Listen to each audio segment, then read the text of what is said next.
오늘 우리에게 주신 말씀 보겠습니다. 요한복음 3장 3절부터 16절 말씀입니다.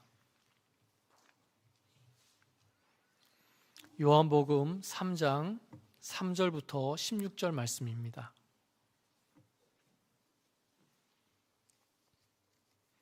교독하시겠는데요. 제가 먼저 읽겠습니다. 예수께서 대답하여 이르시되 진실로 진실로 내게 이르노니 사람이 거듭나지 아니하면 하나님의 나라를 볼 수 없느니라. 니고데모가 이르되 사람이 늙으면 어떻게 날 수 있사옵나이까? 두 번째 모태에 들어갔다가 날 수 있사옵나이까? 예수께서 대답하시되 진실로 진실로 내게 이르노니 사람이 물과 성령으로 나지 아니하면 하나님의 나라에 들어갈 수 없느니라. 6.25 영으로 난 것은 영이. 내가 내게 거듭나야 하겠다 하는 말을 놀랍게 여기지 말라. 바람이 임의로 불 때 내가 그 소리를 들어도 어디서 와서 어디로 가는지 알지 못하나니 성령으로 난 사람도 다 그러하니라. 니고데모가 대답하여 이르되 어찌 그러한 일이 있을 수 있나이까? 예수께서 그에게 대답하여 이르시되 너는 이스라엘의 선생으로서 이러한 것들을 알지 못하느냐? 진실로 진실로 내게 이르노니 우리는 아는 것을 말하고 본 것을 증언하노라. 그러나 너희가 우리의 증언을 받지 아니하는도다.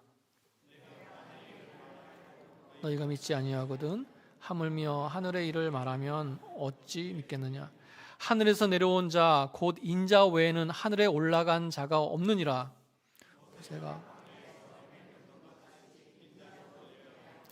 이는 그를 믿는 자마다 영생을 얻게 하려 하심이니라. 하나님이 세상을 이처럼 사랑하사 독생자를 주셨으니 이는 그를 믿는 자마다 멸망하지 않고 영생을 얻게 하려 하심이라. 아멘. 아멘.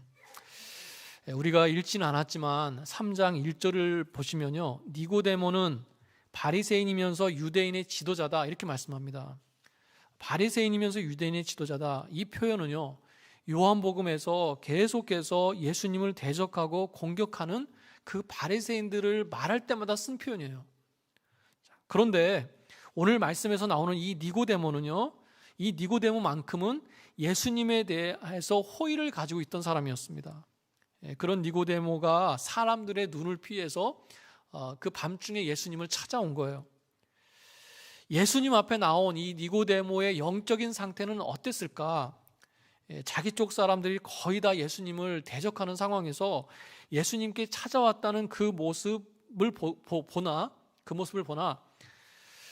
또 찾아와서 예수님께 뭐라고 합니까? 예수님께서 하나님으로부터 오셨다는 걸 내가 믿습니다 라고 하는 그 믿음의 고백을 보나 이 니고데모는요, 그래도 순수한 믿음을 가지고 있던 사람이었어요.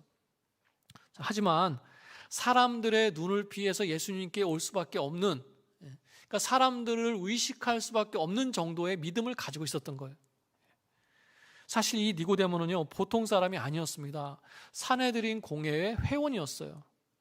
산헤드린 공회는요, 유대인들의 최고 의결 기관이었습니다. 비록 로마의 통치하에 있었지만 정치 문제를 제외하고는요, 이스라엘의 모든 법을 다 총괄하는 그런 기구였어요. 민수기 11장을 보면 모세가 70인의 장로를 뽑지 않습니까? 바로 거기서부터 기원했어요. 대제사장이 의장이 되고요, 바리새인들과 서기관들 그리고 사두개인들과 장로들이 회원이었습니다. 그게 70명이었어요. 그러니까 한마디로 이스라엘 백성을 대표하는 사람들이었습니다.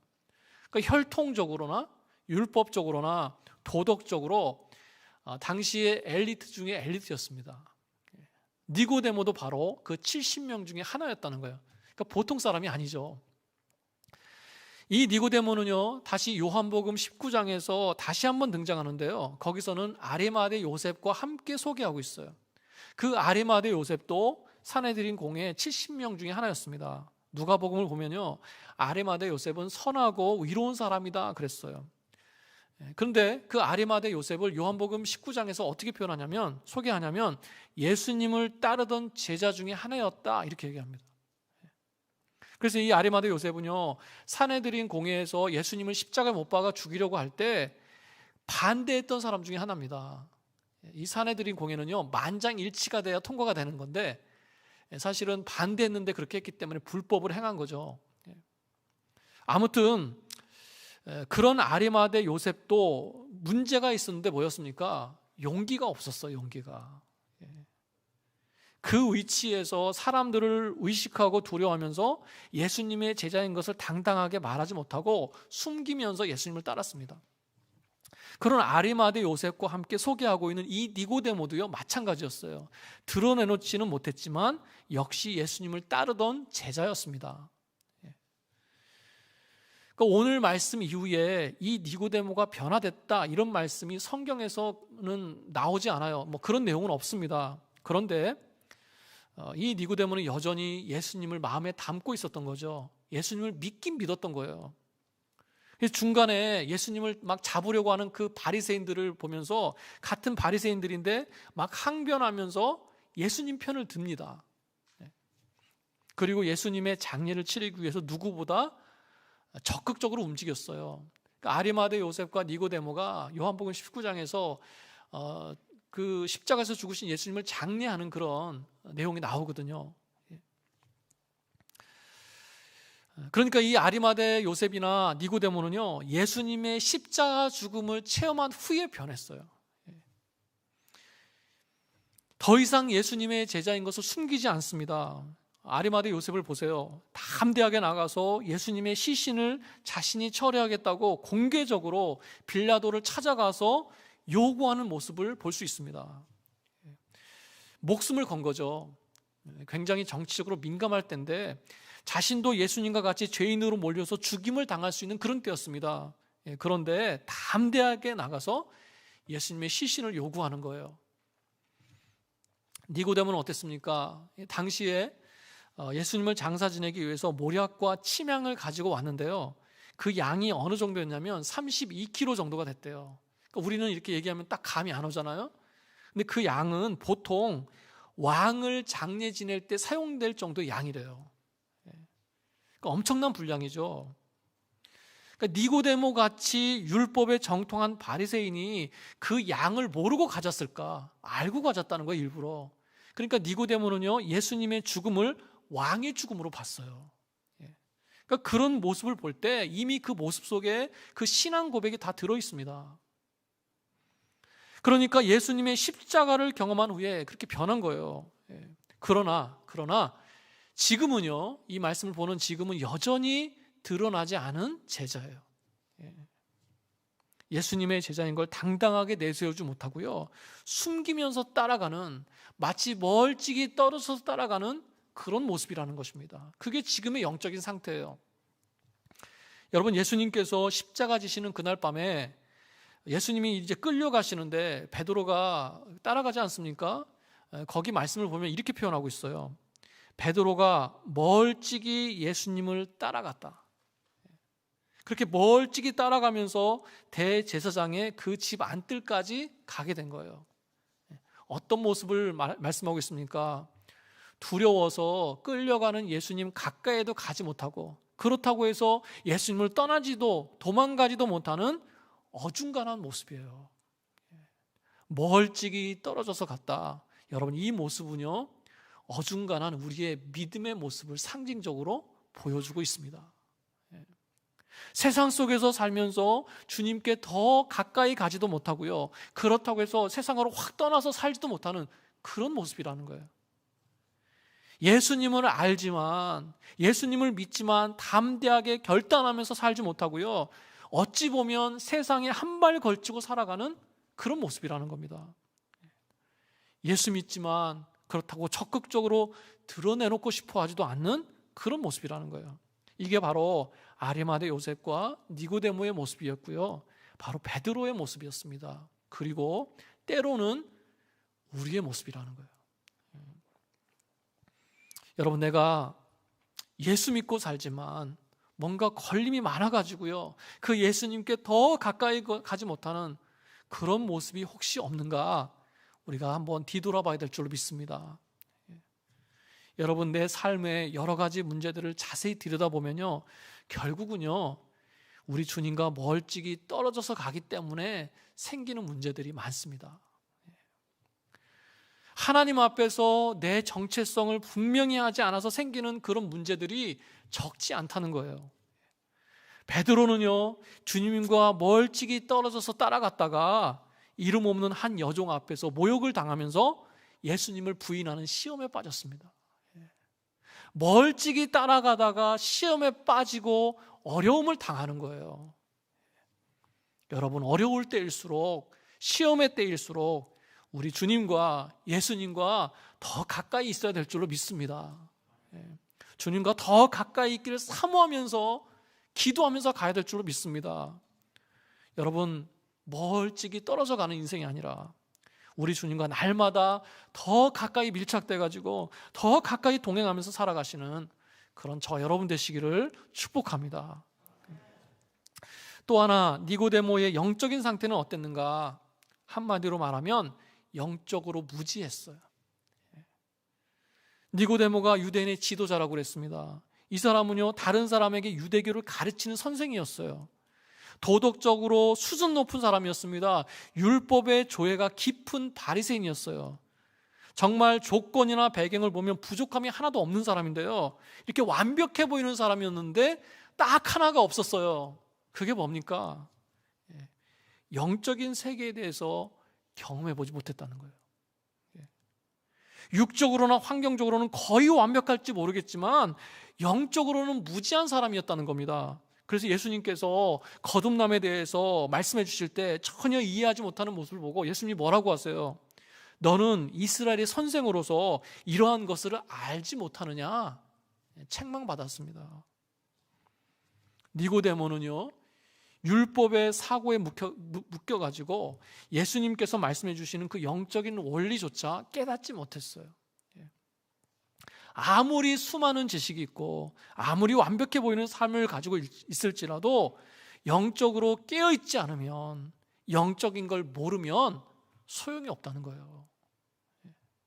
성도는요, 영적인 세계를 알아야 됩니다. 믿는 자는요, 영적인 원리를 알기 위해서 힘써야 된다는 거예요. 영적인 체험이 있어야 됩니다. 그저 세상과 육적인 수준에만 머물러 있으면 안 된다는 거예요. 유대인들처럼 혈통이나 어떤 행위나 자격 같은 육에 매여 가지고요, 영적인 것을 보지 못하는, 그 예수님조차 못 알아보는 그런 모습이 되면 안 된다는 것입니다. 예수님께서요, 성령으로 거듭나는 것에 대해서 말씀하셨을 때 니고데모가 이해하지 못합니다. 그래서 어떻게 그런 일이 있을 수 있는지 니고데모가 반문하죠.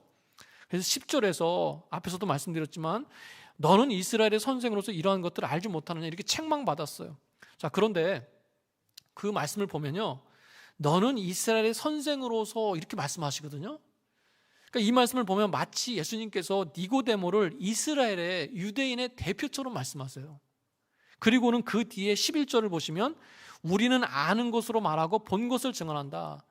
예수님 자신이 그렇다 이렇게 얘기하지 않으시고요, 일부러 굳이 우리라는 표현을 쓰십니다.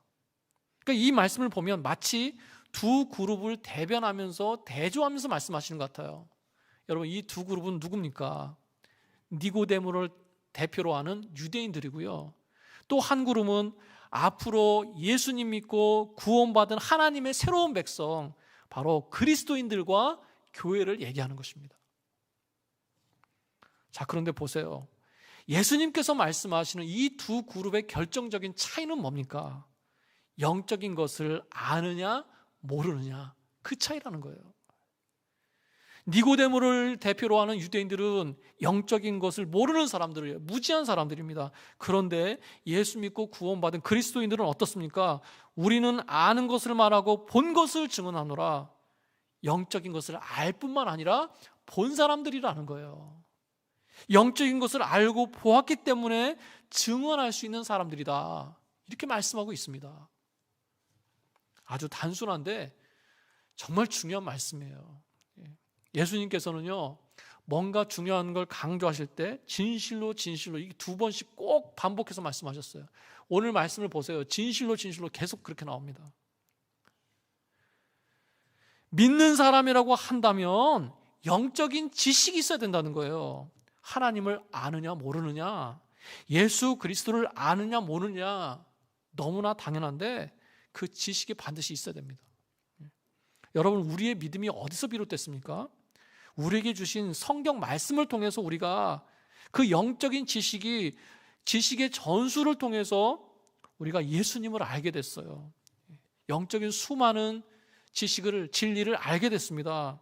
여러분, 그래서 믿는 사람들은요, 이 지식의 말씀이 꼭 있어야 돼요. 소홀히 여기면 안 됩니다. 말씀을 많이 듣고 많이 읽고 많이 알아가야 돼요. 그리고 또 한 가지, 알기만 하면 안 됩니다. 그것을 믿는 믿음이 있어야 됩니다.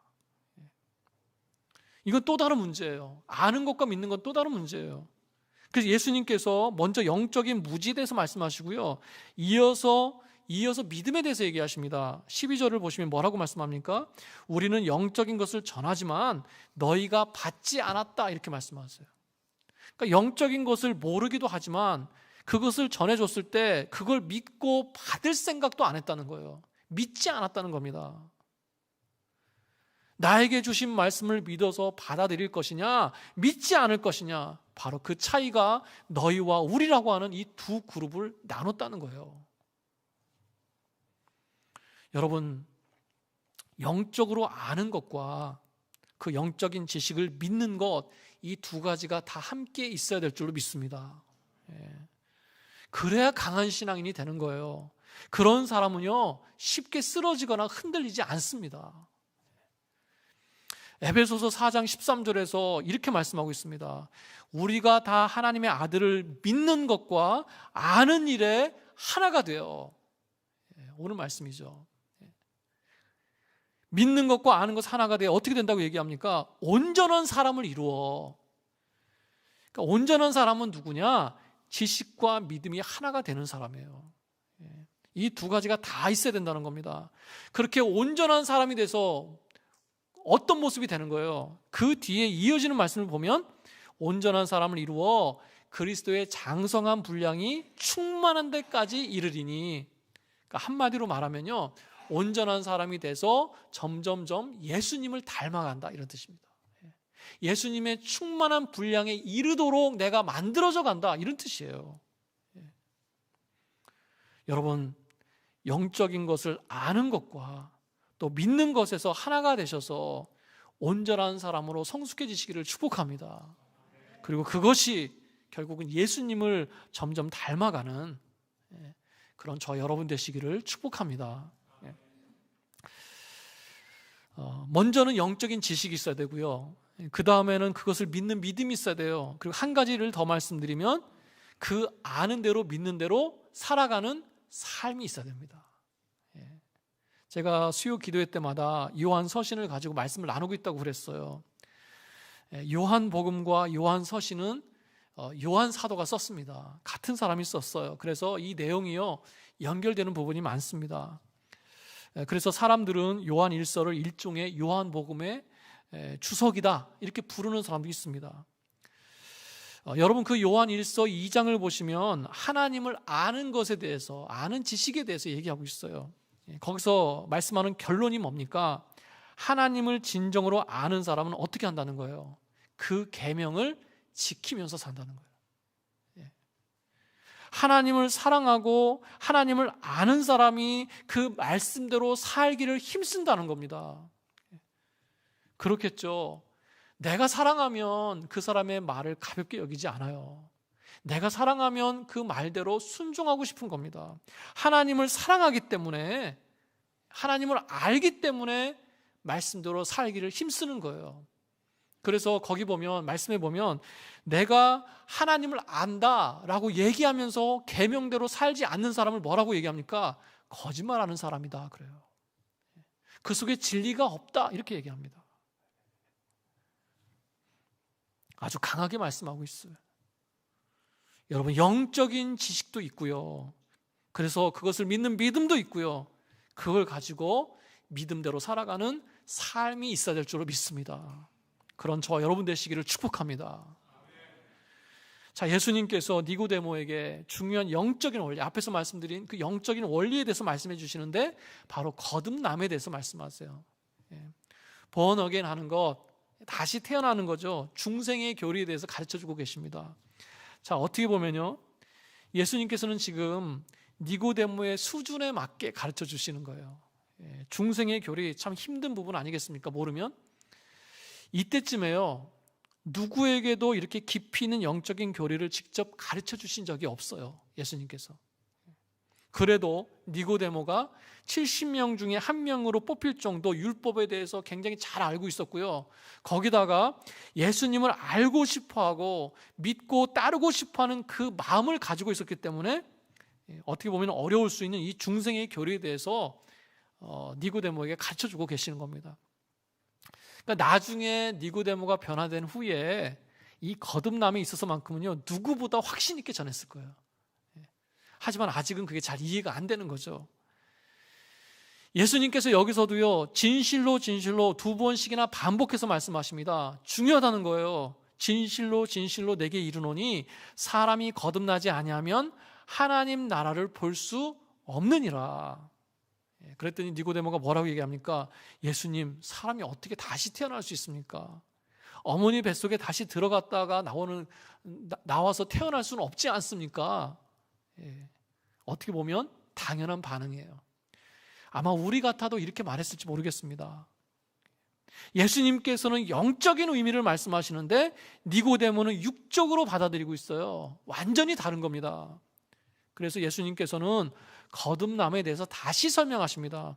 니고데모야, 거듭난다는 것은 육체가 다시 태어난다는 말이 아니야.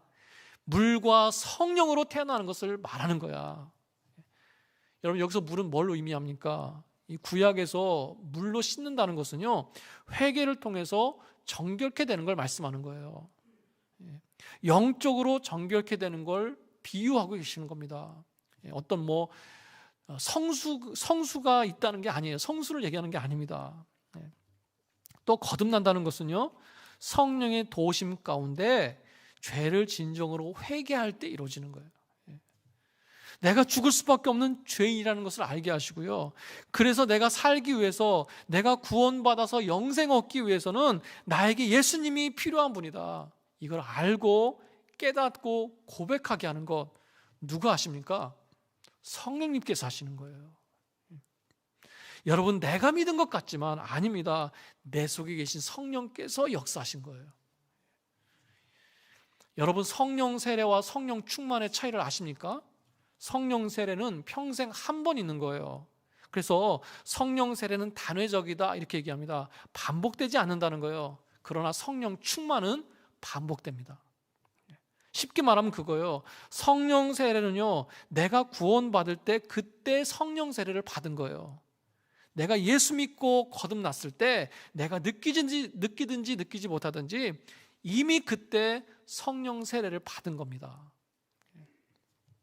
우리가 그걸 실감하지 못하고 갈 수 있어요. 그러니까 가령 어떤 특별한 현상이 나에게 없을 수 있습니다. 내 입에서 방언이 터져 나온다든가, 내 몸이 뜨겁고 몸이 진동이 온다든가, 어떤 이런 직접적인 임재의 경험은 없을 수 있습니다. 그런데 내가 예수님을 나의 구주로 영접하고 그 구원받는 그 순간에 나는 성령 세례를 받은 거예요. 그리고 그때부터 성령님께서 내 속에 내주하고 계시는 겁니다. 성령 세례는 그때 한 번이에요. 근데 그 이후에 성령 충만은 반복되는 겁니다.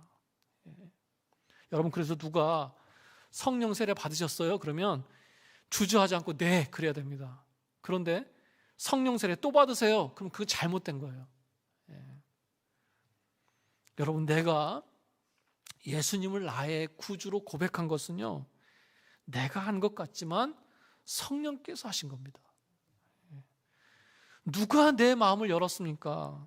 어떻게 이해되지 않던 그 복음이 이해가 되고 내 복음으로 받아들이게 됐습니까?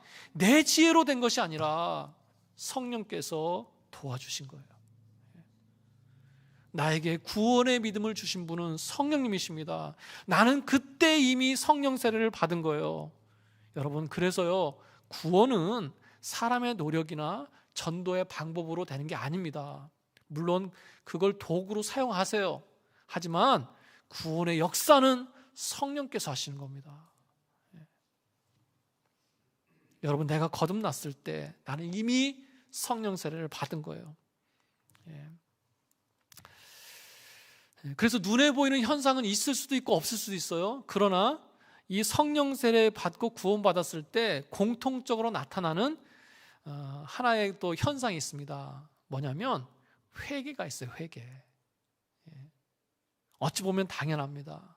구원은요, 내가 죄인인 것을 깨달으면서 시작해요.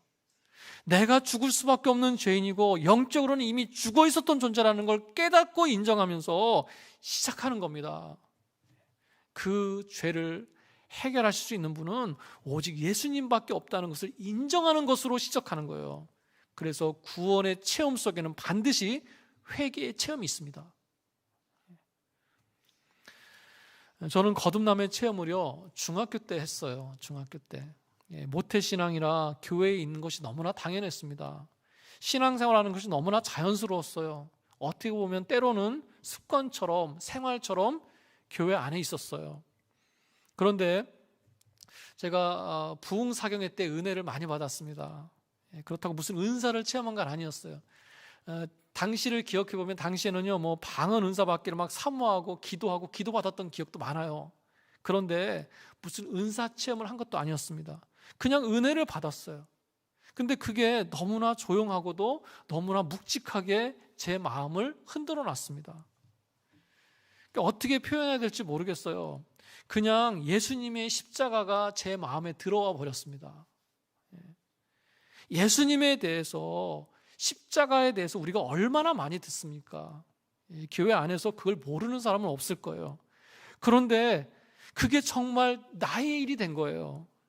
예수님께서 나를 위해 죽으셨다는 게 뼈저리게 느껴집니다. 심지어 2000년 전에 그 무거운 십자가를 지고 골고다 언덕을 오르실 때, 올라가시면서 그 십자가의 무게 때문에 흔들리는 다리로 한 걸음 한 걸음 걸어가시면서 마치 내 이름을 부르신 것 같은 거예요. 그렇게 느껴져요. 그래서요, 예수님만 생각하면, 십자가만 생각하면 그렇게 눈물이 나오는 겁니다. 한동안 울면서 살았어요. 여러분, 그런 거듭남의 체험이 있으실 겁니다. 내가 예수 믿고 구원받는 그 순간에 그 십자가가 나의 십자가가 되고요, 그 주님 앞에서 눈물로 통회하면서 기도하던 그 순간, 그 시간이 다 있으셨을 거예요. 여러분, 그것 자체가 은혜 아니겠습니까? 마치 아무것도 모르는 영적으로 어린아이 같은 니고데모에게 거듭남에 대해서 가르쳐 주신 것처럼 그보다 못한 나를 부르셔서 성령 세례를 주시고 구원의 기쁨, 구원의 은혜를 누리게 하셨습니다. 여러분, 우리 인생을 통틀어서 이보다 더 큰 은혜, 더 큰 축복이 어디 있겠습니까? 여러분, 그런데 뒤돌아보면요, 우리가 그 감격을 잊고 살 때가 많은 것 같습니다. 그걸 너무나 당연하게 여기면서 마치 그것보다 마치 더 큰 것이 있는 것 마냥 그렇게 살고 있을 때가 있더라는 거예요. 여러분, 나를 거듭나게 하신 그 은혜를 이 시간을 통해서 다시 한번 되새기시기 바랍니다. 예수님께서 그 거듭남에 대해서, 그 구원하심에 대해서 아주 분명하고 명확하게 말씀하세요. 이 15절, 16절에서 정리해주고 계십니다. 복음의 핵심 중에 핵심이죠. 우리가 다 외워서 알고 있는 말씀이에요. 요한복음 3장 16절, 그죠? 우리 이걸 다 한번 다 같이 함께 읽어보겠습니다. 요한복음 3장 16절입니다. 다 함께 읽겠습니다. 시작. 하나님이 세상을 이처럼 사랑하사 독생자를 주셨으니 이는 그를 믿는 자마다 멸망하지 않고 영생을 얻게 하려 하심이라. 아멘. 아멘. 하나님께서 나를 너무 사랑하셔서 하나밖에 없는 아들 예수님을 보내주셨어요. 나는 그 예수님을 나의 구주로 믿는 믿음으로 이미 영생을 얻었습니다. 말할 수 없는 은혜예요. 여러분, 그 찬양 아시죠? 돈으로도 못 가요, 하나님 나라. 힘으로도 못 가요, 하나님 나라. 어떻게 갈 수 있다고요? 거듭나면 가는 나라, 하나님 나라. 믿음으로 가는 나라, 하나님 나라. 단순하지만 굉장히 복음적인 찬양입니다. 복음의 핵심이 녹아 있어요. 나는 예수님을 나의 구주로 믿고 거듭났습니다. 우리가 그 구원의 은혜, 그 구원의 감격을 회복하면서 살아가야 될 줄로 믿습니다. 나는 이미 성령 세례 받은 사람이에요. 그 구원은 결코 흔들리거나 변할 수 없습니다. 여러분, 그런 확신을 가지고 살아가시기 바랍니다. 사실 이게 너무나 당연한 얘기인데요, 시간이 지날수록 또 어떤 어려움을 당할수록 그게 희미해질 때도 있어요.